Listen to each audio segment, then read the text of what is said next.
Hello guys, how's it going? My name is Dalaran, and in today's video, we'll be taking a look at all the class changes coming up for patch 8.3. This is going to be a first pass of all the class changes for now. That does not mean that this is a finalist change to all the classes. There's a good chance that there's a lot more to come as more people get on PTR, more people get to test out their classes and specs, and offer more ideas to Blizzard. So we're just going to go over exactly everything they have as of right now with the first announcement for patch 8.3.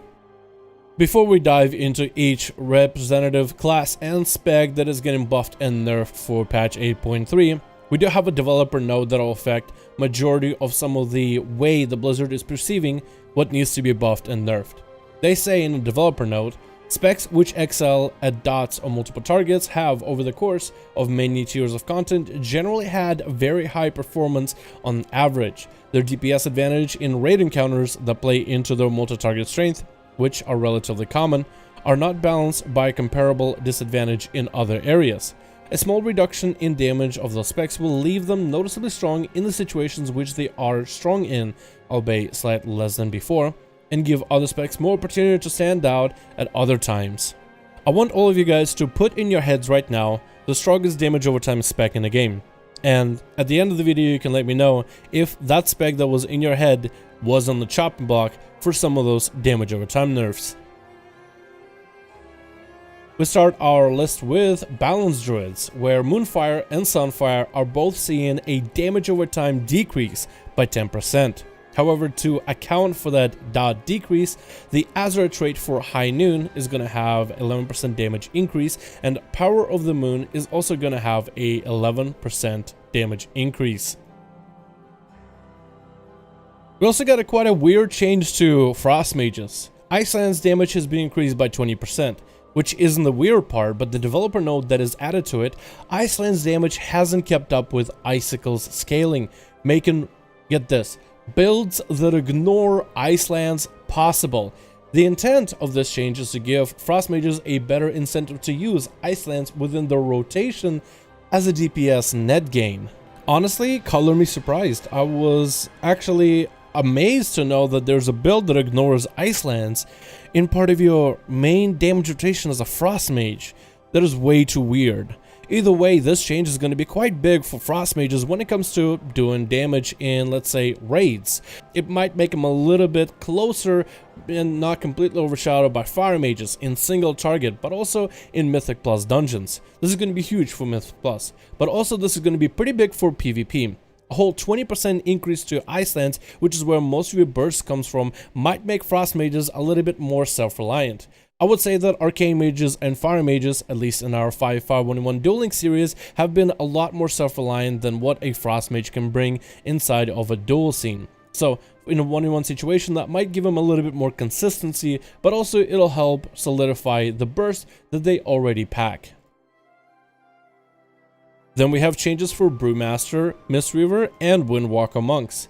Brewmaster Monks have been one of the strongest tanks in the game for this raid tier, so Blizzard wants to tone them down a bit.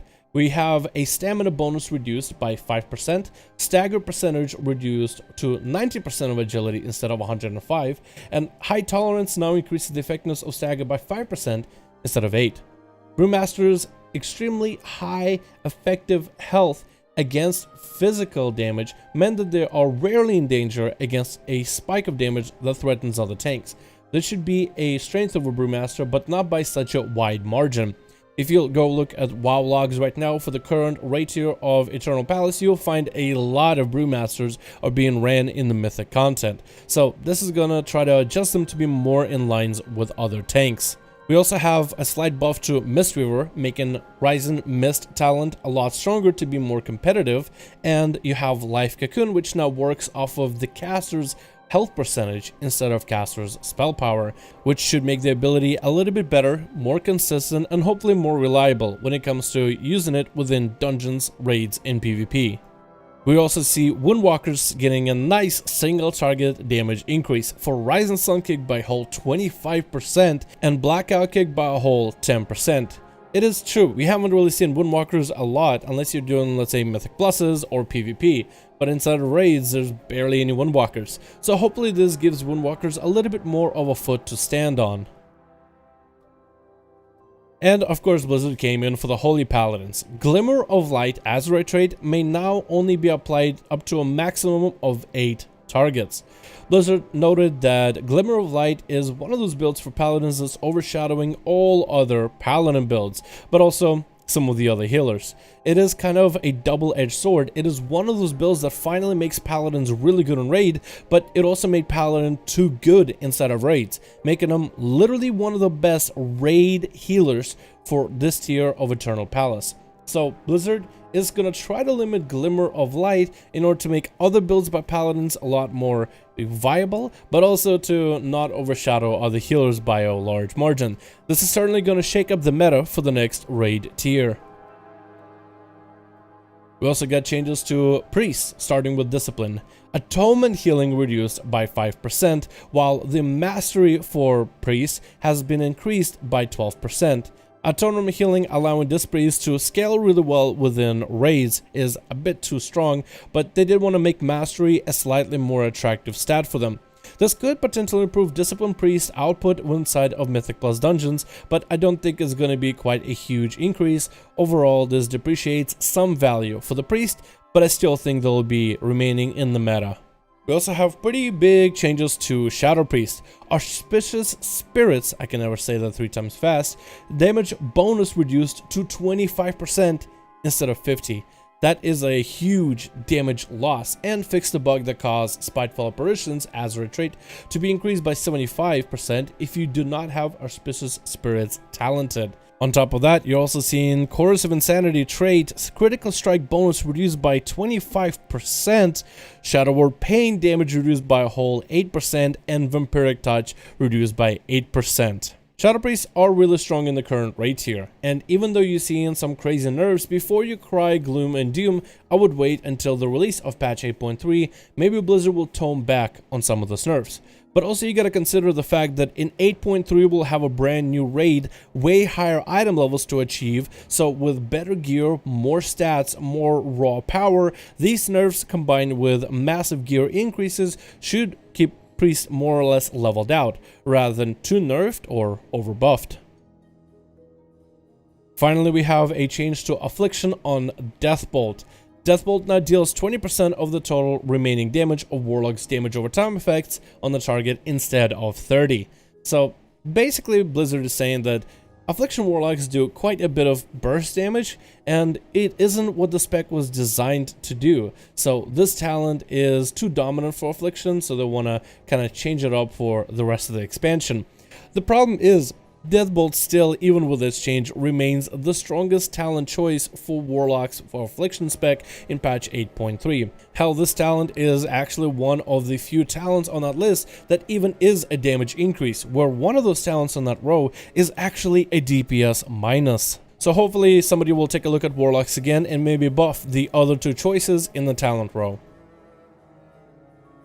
So those are the changes right now for patch 8.3, and they're not finalized. I'm pretty sure we'll have a couple different adjustments before the end of the actual patch cycle in PTR and before the true release.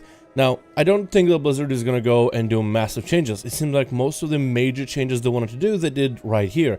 So from here on, they might do small corrections, but what I was really hoping that Blizzard would do, and it would have been cool to do this expansion before the announcement of the next expansion, if that is what they're going to do at BlizzCon, is to simply do some massive class changes for a certain few specs that either don't feel that great to play or feel like there's not enough mechanics, or I feel like it's just about that time to change how those classes play just by a little bit. I would love to see somebody take a second look, don't even have to make changes, but a second look at Arcane Mages, and our second look at Subtlety Rogues for PvE, Survival Hunters for PvE, maybe even Enhancement Shamans and Frost Death Knights. Those are the classes that I would have loved to see some massive changes happen to. And by massive, at this point I feel like maybe this is just me, maybe I'm just preparing for the brand new expansion announcement in BlizzCon, but this will be the perfect time to announce some class overhauls in terms of how they play.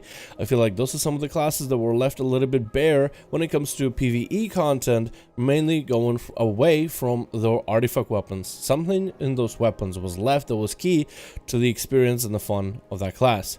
But anyway guys, thank you so much for checking out this video. Let me know your thoughts in the comments below about the class changes so far for 8.3, and on this channel we'll be monitoring closely any other changes that are yet to come. Thank you all so much for watching. Hope you guys enjoyed, and I'll see all of you in another one.